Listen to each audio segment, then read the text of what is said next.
Hello friends, আমি শুভম। এখন এই ভিডিওতে একটি বাংলা কন্টেন্টের প্রি ট্রেলার এবং একটি সাউথের কন্টেন্টের টিজার নিয়ে কথা বলবো। তাহলে চলুন ভিডিও স্টার্ট করি। প্রথমে বাংলাটা দিয়ে যদি শুরু করি, আপনারা সবাই জানেন যে হইচই রিসেন্টলি একটা লিস্ট বার করেছে যে তাদের আপকামিং কি কি কন্টেন্ট, কি কি ওয়েব সিরিজ আসছে, যার মধ্যে বেশিরভাগ কন্টেন্টই তাদের পুরনো কন্টেন্ট, মানে যেগুলো দেখিয়ে, যেগুলো অডিয়েন্সকে গিলিয়ে হইচই আজকে সো কল্ড হইচই হয়েছে, সেগুলোরই পার্ট 2 পার্ট 3 আসছে এবং যেগুলো নিয়ে আমার কোনো এক্সাইটমেন্ট নেই আলাদা করে। যেরকম ইন্দু, যেরকম লজ্জা, কালরাত্রি, অ্যাডভোকেট অচিন্ত আইচ, ফেলুদা।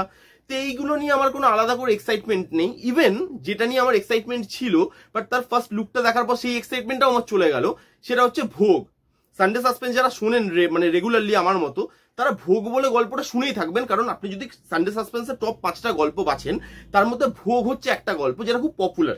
এবার লোক চাইছিল যে ভোগের মতো গল্প সেটা একটা ওয়েব সিরিজের আকারে আসুক, কারণ লোক সেটা দেখতে চাইছিল, লোকের এক্সাইটমেন্ট ছিল এটা নিয়ে, আমারও ছিল।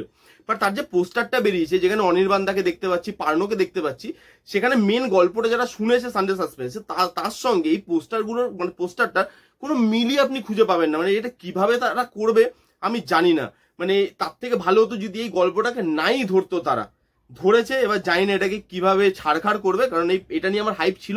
পোস্টারটা দেখার পর হাইপটা উবে গেছে কোথাও। এতগুলো যে কন্টেন্ট আসছে, যার মধ্যে রিসেন্টলি একটা কন্টেন্ট রিলিজ করতে চলেছে ডাইনি, যেটা মিমি চক্রবর্তী আছে লিড রোলে, নির্ঝর মিত্রকে ডাইরেক্ট করছে। এই কন্টেন্টটা কিন্তু ভালো। এটার প্রি ট্রেলার বেরিয়েছে, সেটা নিয়ে কথা বলবো এখন এই ভিডিওতে। এবার এর যে প্রি ট্রেলারটা, সেটা যদি আপনি দেখেন, গল্প খুব একটা বোঝা যাচ্ছে না, যেটা কিন্তু প্রি ট্রেলারের কাজও নয়। এখানে গল্প যেটুকু আমার মনে হয়েছে, যেটুকু মানে প্রি ট্রেলারটা দেখে মনে হয়েছে, সেটা হচ্ছে এটা দুটো বোনের গল্প। একটা গ্রাম যেখানে ডাইনি সন্দেহ, সেই দুই বোনের মাকে কোনোদিন মারা হবে। সেই দুই বোন তারপরে মানে মায়ের মৃত্যুর পর তারা দুজন আলাদা হয়ে যাবে। মিমি চক্রবর্তী সেই দুই বোনের মধ্যে এক বোন, সে অন্য জায়গায় গিয়ে কোথাও একটা মানুষ হবে। সে অনেকদিন বাদে গ্রামে ফিরবে, ফিরে দেখবে যে আমি তো বড় হয়ে গেছি, টাইম চেঞ্জ হয়ে গেছে, বাট গ্রাম এখনো বড় হয়নি, গ্রামে এখনো ডাইনি সন্দেহ লোককে মারা হচ্ছে। তার বোনও সেই গ্রামেই হয়তো থাকে, অনেকদিন বাদে বোনকে সে দেখতে পাবে। দুই বোন মিলে কিভাবে এই সমস্ত জিনিসের মোকাবেলা করে, এই নিয়েই বোধহয় গোটা সিরিজটা হতে চলেছে। গল্প আলাদাও হতে পারে, আমার জাস্ট এটা মানে বেসিক একটা প্রেডিকশন প্রি ট্রেলারটা দেখার পর। তো এই যে প্রি ট্রেলার, এটা কিন্তু বেশ ভালো হয়েছে। এখানে মিমি চক্রবর্তীকে ভালো লাগছে। এর আগে যে টিজারটা বেরিয়েছিল, যেখানে মিমি চক্রবর্তী মারছে, হাত ঝেড়ে মারছে, তার লুকটা লোকের ভালো লেগেছিল। নতুন অবতারে মিমি চক্রবর্তীকে দেখে লোক কিন্তু বেশ এক্সাইটেড। এই যে গল্পটা কিন্তু রিলেটেবল, কারণ আজকের দিনেও আমরা খবরে দেখতে পাই বা শুনতে পাই যে এরকম ডাইনি সন্দেহ গ্রামের দিকে এখনো মানুষজনকে মারা হয়। শহরের মানুষ এটার সঙ্গে খুব একটা বেশি রিলেট না করতে পারলেও, বা শহরে এই জিনিসটা না হলেও, গ্রামে কিন্তু এই জিনিসটা এখনো রমরমিয়ে চলছে। এইবার এই যে গল্পটার সাথে রিলেট করতে পারবেন আপনি, তার সঙ্গে এই গল্পটা ভায়োলেন্সের দরকার আছে, মানে এই গল্পটা ভায়োলেন্সটা ডিমান্ড করে, ভায়োলেন্সটা দেখানো হয়েছে। এখানে যে মহিলাটাকে প্রথমে মারা হচ্ছে, যে কাঠ দিয়ে পুরো মাথায় মারা হলো, সেই জায়গাটা কিন্তু ভায়োলেন্স আছে। এবং এই পুরো সিরিজটা যে ভায়োলেন্স ডিমান্ড করে, এবং এখানে যে ভায়োলেন্স থাকবে সেটা কিন্তু একটা সিন থেকে পরিষ্কার। তো এখানে ওই জিনিসটা বেশ ভালো লাগছে। রনেসটা আছে, গায়ে কাটা দেওয়ার যে মুহূর্তগুলো সেগুলো আছে, বিজিএম, লুক অ্যান্ড ফিল সবকিছু ভালো। যে গ্রামটাকে দেখানো হচ্ছে, সেই গ্রামটাকে ভালোভাবে দেখানো হয়েছে বলে মনে হয়। এগুলো আমি আলোচনা করছি, এগুলো আলোচনা করার জন্য হয়তো খুব তাড়াতাড়ি, কিন্তু মানে সিরিজ এলে এইগুলো নিয়ে আলোচনা করলে বেশি ভালো হতো। কিন্তু মানে প্রি ট্রেলারটা দেখে আমার মনে হয়েছে যে এই জিনিসগুলো মেবি সিরিজে ভালোই থাকবে। দেখা যাক আসুক, তারপর এটা নিয়ে আরো কথা বলা যাবে। আমার প্রি ট্রেলারটা যেটা বার করেছে সেটা কিন্তু আমার বেশ ভালো লেগেছে। এই পার্টিকুলার প্রজেক্টটা নিয়ে আমি কিন্তু বেশ এক্সাইটেড। এইবার হচ্ছে সাউথের একটা প্রজেক্ট আসছে কানাপ্পা বলে, তার টিজার বেরিয়েছে। এবং এই প্রজেক্টটা প্রথমত আপনার চোখ কেন কাড়ে জানেন? এর কাস্টিং এর জন্য, যেখানে আছে প্রভাস, মোহনলাল, অক্ষয় কুমার। যেখানে দেখানো হচ্ছে যে একজন কোনো যোদ্ধা আছে যিনি শিব ঠাকুরের খুব বড় ভক্ত।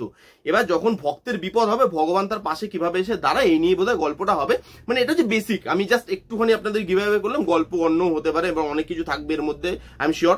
তো এবার এই যে গল্পটা, এই যে এত বড় একটা প্রজেক্ট আসছে, যেখানে এতগুলো বড় বড় লোক কাস্টে আছে, মোহনলাল থেকে, প্রভাস থেকে, অক্ষয় কুমার থেকে, সেই টিজারটা কি সত্যি ভালো হয়েছে? এটা কিন্তু আমার মনে প্রশ্ন জাগিয়েছে। কারণ এই যে টিজারটা, তার মধ্যে কিন্তু লেভিসনেসটা আমি দেখতে পেলাম না। এই পুরো যে সিনেমাটা, এটা যে গ্র্যান্ডারে তারা প্রমিস করছে, সেই গ্র্যান্ডার কিন্তু তারা টিজারে অন্তত প্রোভাইড করতে পারেনি অডিয়েন্সকে। দেখে মনে হচ্ছে জিনিসটা না খুব একটা সস্তা টাইপের বানানো। মানে জিনিসটা যে প্রিমিয়াম একটা জিনিস, এতগুলো বড় বড় কাস্টিং আছে, সেটা কিন্তু দেখে মনে হচ্ছে না। মোহনলাল এত বড় স্টার, তাকে যে আনছে, সেখানে কোনো গুজবাম্প মোমেন্ট নেই। এখানে অক্ষয় কুমার, যাকে শিব ঠাকুরের রোলে দেওয়া হয়েছে, সত্যি বলুন তো অক্ষয় কুমার কি শিব ঠাকুরের রোলে কি মানাচ্ছে? মানে কাউকে শিব ঠাকুরের মতো সাজিয়ে দিয়ে গলাটাকে নীল করে দিলে, নীলকণ্ঠ দেখানোর জন্য, আপনি তাকে কি সত্যি সেই জায়গাটা তাকে মানাচ্ছে? মানে আমার তো মনেই হচ্ছে না অক্ষয় কুমারকে কোন অ্যাঙ্গেল থেকে দেখে যে শিব ঠাকুর বলে। একটা জিনিস আমি দেখবো, সেটা দেখে তো প্রথমত তো ভিজুয়ালি অ্যাপিলিং হতে হবে জিনিসটা, যে হ্যাঁ দেখে মনে হচ্ছে ভাই এই রোলটা কিছু একটা হবে। অক্ষয় কুমারকে দেখে সেরকম কোনো ফিল আমার আসছে না। এই পুরো টিজারটার মধ্যে একমাত্র ভালো সিন যেখানে লাস্টে প্রভাসের মুখটা বেরোবে এরকম করে, ওই সিনটা একমাত্র ভালো, যেখানে একটু গুজবাম মোমেন্ট প্রোভাইড করে। প্রভাস যেহেতু বড় স্টার, প্রভাসকে ভালো লাগছে এবং প্রভাসের ওই সিনটা পার্টিকুলারলি এই টিজারের মধ্যে ভালো। না হলে এখানে লুক অ্যান্ড ফিল থেকে শুরু করে বিজিএম, এখানে যে অ্যাকশন সিকোয়েন্স গুলো আছে সেগুলো তারা ল্যাভিশনেস দেওয়ার চেষ্টা অবশ্যই করেছে, সেটা আপনি দেখে বুঝতে পারবেন, বড় স্কেলে শুট করা। কিন্তু ল্যাভিশনেসটা না মানে দেখে আপনি ফিল করতে পারছেন না যে হ্যাঁ একটা বড় সিনেমা আসছে, দেখতেই হবে, এত বড় বড় স্টার, যেখানে অক্ষয় কুমার শিব ঠাকুরের রোল প্লে করছে, যে লুকটা নিয়ে প্রচুর মানে ক্রিটিসাইজ হয়েছিল মাঝখানে। তো সেই যে একটা টিজার আসছে সেটা আপনার দেখে না কোথাও ফিল হবে না। আমার মনে হয় যে এই টিজারটা মানে এই যে বড় সাবজেক্টটা, তার টিজার আরো বড় হওয়া উচিত ছিল, গ্র্যান্ড হওয়া উচিত ছিল, যেটা এই টিজারটা কোনোভাবেই প্রোভাইড করতে পারছে না। এই ছিল আমাদের ডাইনির প্রি ট্রেলার এবং কানাপ্পার টিজার নিয়ে আলোচনা। আপনাদের কাদের কি মতামত কমেন্ট করে জানাতে পারেন। আমার কিন্তু ডাইনি ভালো লেগেছে, কানাপ্পা ভালো লাগেনি।